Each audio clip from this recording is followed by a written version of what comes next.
Boa noite, queridos irmãos e irmãs do Centro Espírita Luz e Caridade Allan Kardec. Eu queria agradecer, então, esse convite amável para fazer o estudo dessa noite, ou desse dia, ou dessa madrugada, depende da hora que vocês vão ouvir. Agradecer o Newton, o convite que foi feito através do Newton. Hoje nós vamos estudar o Livro dos Espíritos, tá? São 2 tópicos. A transmissão oculta do pensamento e a comunicação espírita entre vivos. São as perguntas de número 413 até 421. Transmissão oculta do pensamento até 421. Então, eu vou usar a mesma dinâmica que eu usei da outra vez. Eu vou lendo as perguntas e vou comentando e respondendo, já englobando todo o saber que veio depois do que as perguntas foram formuladas, né, e foram respondidas à época da codificação.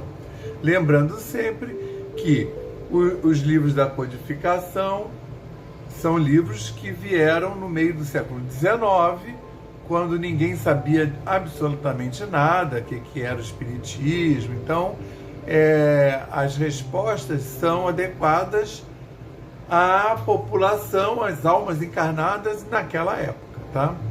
Mas a gente sabe que depois disso, 100 anos depois, vieram as obras do André Luiz, através de Chico Xavier, que foram esmiuçando esses mecanismos de reencarnação, de mediunidade, os mecanismos de resgate, né? Eles foram muito bem trabalhados ali nas obras de André Luiz e também em toda outra literatura espírita, né? Através dos romances, né? Espíritas, que vieram trazer para a gente como é que efetivamente aquela doutrina codificada funcionava. Então, um desses pontos que não eram muito claros na época, e para muitos ainda não são claros ainda hoje, são justamente esses 2 itens, né? Que é a comunicação espírita entre vivos e a transmissão oculta do pensamento. Então, vamos ver aqui. Então, a pergunta 413 aborda o seguinte: do princípio da emancipação da alma, parece decorrer que temos 2 existências simultâneas. A do corpo, que nos permite a vida de relação ostensiva, e a da alma, que nos proporciona a vida de relação oculta. É assim? Então ele perguntava se... A pergunta, na verdade, são os corpos, né? Então, se haveria, parecia a ele, né, 2 corpos. Um corpo físico para atuar nesse mundo físico e um corpo espiritual para atuar no mundo espiritual. E aí o Espírito de Verdade responde que sim, está certo, é isso mesmo. E tudo que veio depois de estudo, né, inclusive mesmo à época, se você olhasse para as religiões orientais, lá eles, em algumas falam em 7 corpos, outras falam em 9 corpos, e nós poderíamos falar de uma transição, né, sutil, desde, na verdade, nem é o corpo espiritual, né? Quando você fala do espírito, o espírito é desmaterializado, ele é sua energia. Então a gente está falando de um degradê, desde um princípio de energia que tem a sua individualidade, um princípio individualizado, até uma transição que depois, nos estudos da época da codificação, vai ser esclarecido que tem um corpo que ele é sutil e ele é revestido da matéria do mundo aonde o espírito está encarnado, que vem a se chamar o perispírito. Então, nessa época, para o espiritismo, eram só 3 corpos, né? Era o corpo espiritual, o próprio espírito, o perispírito e o corpo material. O perispírito era como o espírito conseguia movimentar o corpo físico, né? Era como o espírito conseguiria estar neste mundo encarnado, né? Até a própria palavra, né? Encarnado, né? Entrar na carne, estar com a carne. E aí, na verdade, depois disso vieram os outros corpos, né? A gente tomar conhecimento do corpo mental, do corpo emocional, né? Então, só aí tem o duplo etérico, que muitos tratam como sendo o perispírito, mas outros já tratam como sendo um outro corpo, tá? Então, aí só aí já teríamos cinco corpos aí, 5, 6, tá? Enfim, mas existem todos esses corpos. Ele está perguntando só quanto ao espiritual e o material, na 413. Na 414, ele pergunta: podem 2 pessoas que se conhecem visitar-se durante o sono? E aí a gente começa então a entrar nos desdobramentos dessa mecânica de ter vários corpos, né? Então lá em algum momento descreve que, já mais para a obra de André Luiz, que o corpo, que é o espírito, a individualidade, ele consegue atuar sobre a matéria e comandar o corpo material através do perispírito, né, que é um corpo que é feito da matéria aonde o espírito está encarnado, do planeta onde o espírito está encarnado. E aí agora nós que estamos na transição sabemos que ele então está falando das densidades, né, diferentes da matéria e dos planetas. E ele está perguntando se essas pessoas podem se visitar durante o sono, depois que a alma, então, ligada ao corpo material através dos fios de prata, né, aquelas ligações energéticas, e aí a alma se desprende, né, o espírito, a individualidade, se desprende e aí vai para o éter. E se então 2 pessoas poderiam se visitar? E aí ele responde que sim, claro, né? As pessoas podem se encontrar, se falar, como são o encontro entre amigos, né? Na realidade, de acordo com afinidades, né? Família, amigos, né? E até mesmo espíritos. Aí eu estou complementando a resposta. Até mesmo os espíritos que são amigos, foram amigos em outras encarnações e que nessa encarnação física eles não estão tendo contato, eles podem vir a se encontrar no éter, tá? Através dessa afinidade. Aí ele pergunta também, porque na hora da resposta ele fala, mas depois você tem essas visitas, mas depois você não lembra, né? Você não lembra necessariamente. Com o andar da carruagem, a evolução dos espíritos, alguns espíritos podem eventualmente lembrar, não da conversa inteira, mas dos assuntos que foram tratados, ter essa intuição. E aí, na 415, ele pergunta: que utilidade pode elas ter, se as olvidamos? Que utilidade pode ter esses encontros se a gente se esquece deles, do que foi tratado? E aí ele esclarece que há palestras, há cursos no outro plano, você pode participar de tratamentos com o seu guia e com o seu protetor, o guardião, os protetores espirituais. Claro que a pessoa que consegue vê-los, ela está numa situação vibracional, evolutiva melhor, né? Geralmente você não vê o seu guia e o seu anjo guardião quando você se solta, se desdobra durante o sono. Mas eventualmente você pode, inclusive, participar de trabalhos lá do outro lado, né? Que você, geralmente, as pessoas relatam que elas sentem que elas estavam acompanhadas, embora elas não tenham a visão do rosto do espírito que estava acompanhando. Então podem participar de palestras, de encontros, ou mesmo até de apoio emocional, espiritual, lá do outro lado, com essas outras pessoas, sem que você, quando volte, quando você acordar, você não vai lembrar. E isso que eu estou falando não são os sonhos, tá? Os sonhos são uma outra categoria de coisas. 416. Pode o homem, pela sua vontade, provocar as visitas espíritas? Pode, por exemplo, dizer, quando está para dormir, quero esta noite encontrar-me em espírito com fulano, quero falar-lhe para dizer isto. Então, se você consegue racionalmente e pela sua vontade marcar esses encontros, ou ir lá conversar com fulano, né? Isso daí vai cair na evolução do espírito e também lá do outro lado, né, do fulano, se ele vai estar disponível, né? Então,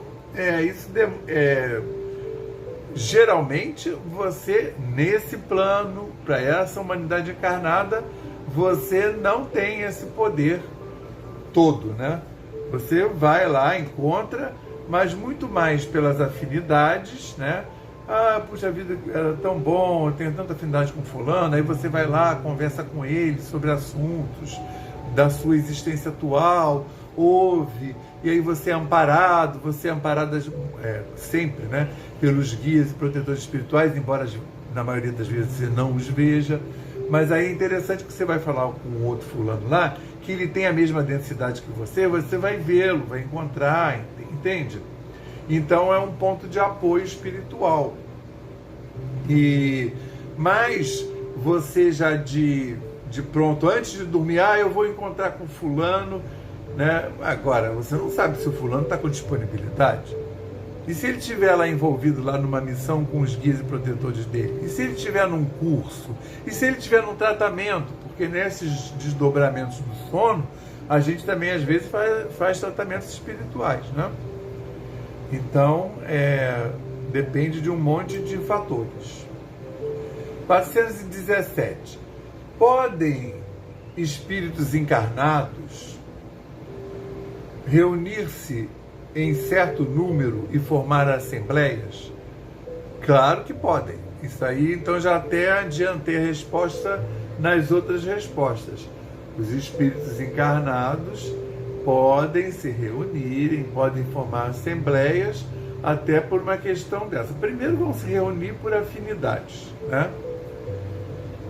De se gostarem, de terem encarnado juntos e até pertencido à mesma família terrena. Espiritual certamente pertencem, mas também terreno. Agora, também podem para fazer um propósito, para fazer um trabalho, realizar um trabalho, para realizar um curso, para realizar um tratamento, para auxiliar um outro familiar que está precisando.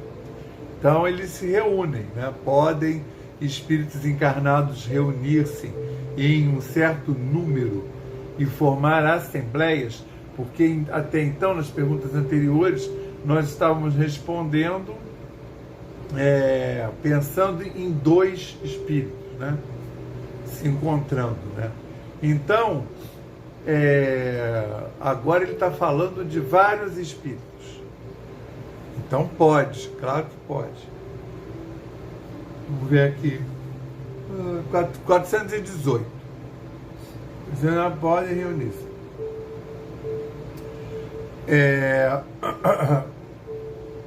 A 418 é a última desse item, né? Visitas espíritas entre pessoas vivas. Então, na verdade, visitas espíritas, ele está falando a visita do espírito, através só do espírito, sem contar com o corpo material. Mas na 418, ele pergunta o seguinte: uma pessoa que julgasse morto um de seus amigos, sem que tal fosse realidade, então ele julga o cara morto, mas o cara não está morto, poderia encontrar-se com ele em espírito e verificar que continua vivo? Isso é uma pergunta. Aí vem a outra. As duas estão dentro da 418. Poderia, neste caso, ter a intuição desse fato ao despertar? Então é assim, ele não sabe que o amigo está morto. Ele acha que o amigo está morto e não sabe que ele está vivo. Então ele está perguntando, ele poderia encontrar com esse amigo lá no astral e ficar sabendo que o amigo não está morto, e depois, quando ele voltasse a acordar, continuasse a saber disso? Então, o que acontece? Poder pode, mas não é comum. Então, assim, em princípio, teríamos que perguntar por que ele acha que o amigo está morto. E se isso daí, dessa informação, advém algum resgate, alguma prova para ele, quando, mesmo que ele encontre um amigo do outro lado, quando ele acordar, ele não vai ter essa lembrança. De um modo geral, já não teria mesmo, né? Encontrar um amigo lá do outro lado e depois, quando acordar, lembrar. Já não é uma coisa comum. E só seria possível se isso não implicasse essa informação, saber dessa informação, não implicasse em atrapalhar um resgate ou uma prova, entendeu? Ou uma expiação. Agora, de novo, vai depender também da evolução do amigo, da sintonia que os dois têm, e certamente esses encontros no éter, a sua espiritualidade, o seu guia, o seu protetor espiritual, eles estão zelando por você, eles estão cuidando disso. Então, também, se não for para você encontrar, você não encontraria, tá? Então, agora a gente vai passar para o outro item, que é a transmissão oculta dos pensamentos. Que agora ele vai falar entre vivos. Entre vivos. Entre os espíritos encarnados. Que até então, ele está falando de entre espíritos encarnados, porém estavam desdobrados, né? Agora, que é o que dá causa a que uma ideia há de ser uma descoberta, por exemplo, surja em muitos pontos ao mesmo tempo. O que é o que dá causa, né? Por que uma ideia, né, de uma descoberta, por exemplo, surge em muitos pontos ao mesmo tempo? Esse item vai nos remeter à missão. Então, assim, se uma ideia tem que vir para a humanidade, ela vai ser uma ideia daquela época, né, daquele eon, né? Então, essa ideia, ela vai vir mais de um pensamento. Claro que tem um espírito incumbido de trazer a ideia para a humanidade. Então, por exemplo, a doutrina espírita chegou até nós, né, porque o Kardec foi lá e codificou. O Kardec era o plano A, mas se o Kardec, por algum motivo, desistisse, que tem o livre-arbítrio, por algum motivo desistisse, ou ele não pudesse, etc., é claro que teria uma outra pessoa através da qual o Espiritismo viria ao nosso conhecimento. Ia ter um outro codificador. Agora, que o Espiritismo ia ser codificado naquela época, iria. Ou o invento, a penicilina, né, veio através do Fleming, mas poderia ter vindo através de outro. essa pessoa incumbida inicialmente não pudesse ou não quisesse, né, livre-arbítrio, tá? Por isso que assim, ele pergunta por que então, porque uma ideia surge em vários, em muitos pontos ao mesmo tempo, né? Que aí também vai entrar na outra pergunta, na 420, podem os espíritos comunicar-se estando completamente despertos, os corpos, tá? Então assim, você tem a ideia que está ali no éon, tá? Que a gente vai entrar mais à frente na pergunta 421, tá? Deixa eu ver. Tá. Eu vou responder a 421, porque ela é meio continuação dessa 419. Como se explica que duas pessoas perfeitamente acordadas tenham instantaneamente a mesma ideia? Então, por causa disso aí, porque a ideia está no éon. E assim, anos depois, no início do século XX, veio Freud, né, que trouxe essa ideia da psicanálise, né, desse inconsciente, do nosso inconsciente, né, que a gente traz, carrega conosco, e do subconsciente. Então, as psicoterapias, elas geralmente agem ali no subconsciente, com reflexo no inconsciente. Mas o inconsciente mesmo, ele é inacessível. E aí, os alunos do Freud fizeram a carruagem andar. E, por exemplo, o Fritz Perls fundou a Gestalt terapia. E o Jung juntou, mesclou, fez um estudo de fusão da psicanálise, da teoria do Freud, com as religiões orientais e fez essa psicoterapia junguiana ou terapia analítica, né? A terapia analítica. Então, nessa corrente, ele fala do inconsciente coletivo, que são essas ideias que a pergunta 421 aborda, né? Como se explica que duas pessoas perfeitamente acordadas têm instantaneamente a mesma ideia?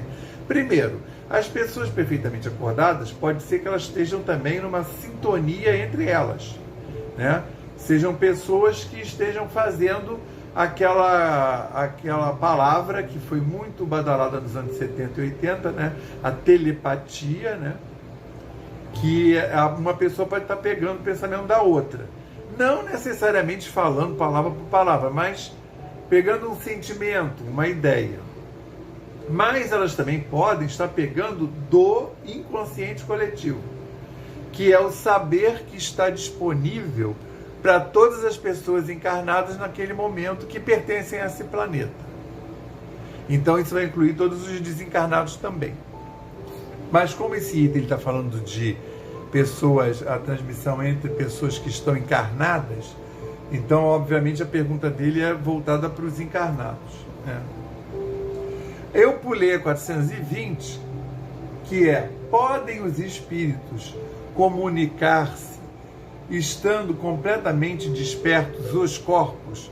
Então, assim, as duas pessoas acordadas e se comunicarem. Já abordei, né, que nessa época eu acho que nem tinha esse nome, telepatia, né? Mas é esse poder da pessoa poder passar uma informação para outra sem ser verbal ou gestual, né? E aí isso existe, né? As pessoas conseguem passar sentimentos, estados d'alma, mesmo estando distantes. Isso aí na nossa sociedade tem uma certa mítica com relação a irmãos gêmeos, né? Que aí um sentiria o que o outro sente, mas isso não tem nada comprovado não. Até porque vai depender da evolução dos espíritos encarnados, né? Então eles podem ser irmãos gêmeos e não ter essa afinidade toda. Eles vieram juntos justamente para aprender a viver juntos, né? Os gêmeos que se odeiam. Ou então eles são gêmeos, até não tem uma rivalidade entre um e o outro, mas eles não têm essa evolução toda para fazer telepatia, né? Ou não tem essa sintonia toda. E, por um outro lado, tem pessoas que não são gêmeas e que têm essa sintonia, né? E, às vezes, nem irmãos são pessoas, né, amigos, ou pessoas com relação, que têm relações entre si de filha e mãe, ou então de um padrinho com relação ao afilhado, né? Ou então um tio com relação ao sobrinho, ou um primo com relação ao outro, enfim. E também nenhum parente, mas dois amigos que tenham muita afinidade, pode acontecer, entende? Mas geralmente, no nosso plano encarnado, para a nossa sociedade atual encarnada, isso não é consciente, né? Não é, agora eu vou mandar uma mensagem para fulano e o fulano vai lá receber, né? Geralmente a gente não tem esse poder. Mas eu falo sempre geralmente pelo seguinte, cada vez mais estão encarnando espíritos com outras habilidades, com outras faixas de percepção, tá? Então eu estou falando que nesse instante pode ter pessoas com essas habilidades, tá? Eu conheço uma pessoa que a irmã tem clarividência contínua. Isso já tem algumas pessoas aí encarnadas com essa faculdade, vamos dizer assim. E, bom, essas faculdades, quando não é de evolução do próprio espírito, quando o espírito ganhou isso, geralmente ele ganha para fazer o bem para os outros, né? Geralmente ele recebe essa faculdade, uma mediunidade. Geralmente, 99,9% dos médiuns encarnados, eles têm esse canal aberto, eles conseguem receber uma psicografia, ver um espírito ou ter a clareaudiência, mas para servir os outros. Ou seja, foi uma faculdade que eles receberam para que eles pudessem trabalhar pelo próximo, para que eles pudessem colocar isso à disposição do próximo, né? Para que pudesse auxiliar essas outras criaturas encarnadas no mesma contemporaneidade dele, no mesmo éon. Mas tem a pessoa que desenvolveu a faculdade, realmente ela enxerga nos outros planos porque ela tem essa possibilidade, então já está encarnando gente assim, tá? E, por exemplo, mesmo a mediunidade do Chico era uma mediunidade de resgate, né? Ele veio com essa missão, ele cumpriu maravilhosamente. Quando os espíritos viram que estava dando certo, deram mais 200 livros lá para ele psicografar, e ele fez um adianto na evolução dele, ele junto com o mentor dele. Então, geralmente, as mediunidades são disponibilizadas para que a pessoa que as tenha possa fazer um resgate grande, possa atender, né, pessoas às quais prejudicou. Mas por isso que quando eu era mais novo tinha mais isso, eu nem tenho visto mais isso não, que a pessoa tem uma mediunidade estrambelhada, você precisa trabalhar, você precisa ir para a casa espírita, porque era para a pessoa que estava lá com o chakra aberto ter o amparo da egrégora da sua casa espírita ou da sua religião, qualquer religião que seja, tá? Pode ser lá o evangélico. Você estando dentro da religião, você vai ser protegido pela egrégora daquela religião. Então, é muito importante a pessoa que tem mediunidade estar em alguma instituição, tá? Então, é isso que eu tinha para dizer para vocês. E nós vamos, então, ficando por aqui. Fizemos o estudo. Eu agradeço o convite, que nosso Senhor Jesus Cristo possa nos abençoar abundantemente, agora, hoje e sempre, graças a Deus, meus irmãos. Muito obrigado.